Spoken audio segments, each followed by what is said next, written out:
बिस्मिल्लाहिर्रहमानिर्रहीम। अस्सलाम वालेकुम। खुश रहें, आबाद रहें, पाक परवरदिगार आलम आपके रोज़ी इसमें बरकत और इज़ाफ़ा अता करे। आज जो रेसिपी आपसे शेयर करने लगी हुई हैं खिचड़ी।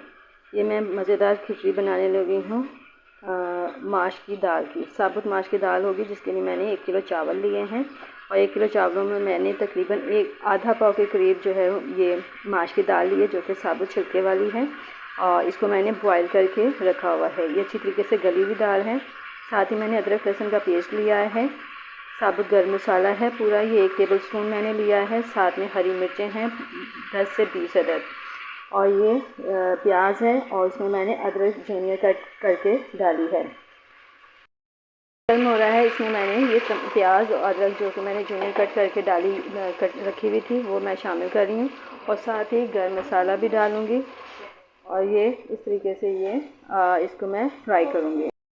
देखिए जी, प्याज हमारा डार्क ब्राउन कलर का हो गया है। अब इसमें मैं दाल, अदरक लहसुन का पेस्ट, नमक और हल्दी शामिल कर रही हूँ, और इसको मैं 10 से 15 मिनट तक के लिए भूनूंगी, ताकि ये अच्छे तरीके से भुन जाए।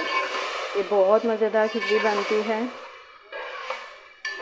आज के दिन की मुनासबत से ये खिचड़ी बनाई जा रही है कि हमारे करबला मौला सैयद सज्जाद की शहादत का दिन है। तो न्याज के लिए मैंने आज ये माश की दाल की खिचड़ी बनाई है। देखिए माशाल्लाह से दाल जो है वो भुन चुकी है, ऑयल अलग हो चुका है। अब यहाँ पर मैं पानी शामिल करूँगी।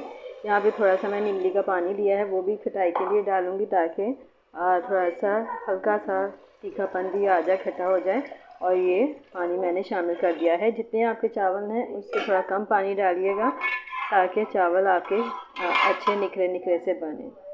अब हम इसको बॉयल आने तक छोड़ देंगे, और फिर हम इसमें 1 घंटा पहले भिगोए हुए चावल जो हैं वो शामिल कर देंगे। ये देखें जी, इसमें बॉयल आ गया है, दाल भी काफ़ी अच्छी तरीके से गली हुई है। ये साथ ही मैंने चावल शामिल कर दिए, और इसमें हरी मिर्चें भी मैंने डाली हुई हैं। और ये देखें, आप इस स्टेज के ऊपर आप नमक चेक कर सकते हैं कि नमक सही है या कम है या ज़्यादा है।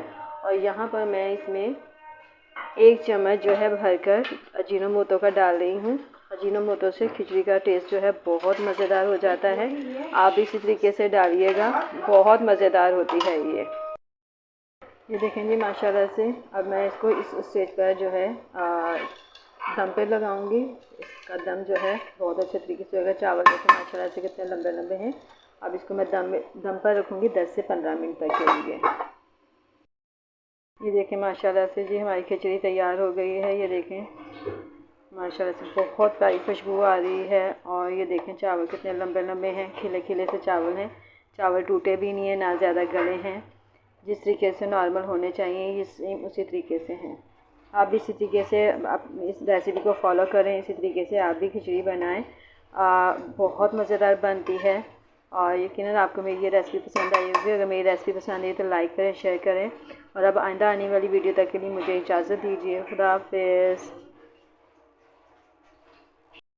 10-20 रुपये पड़े रहने देते हैं, अच्छे होते हैं।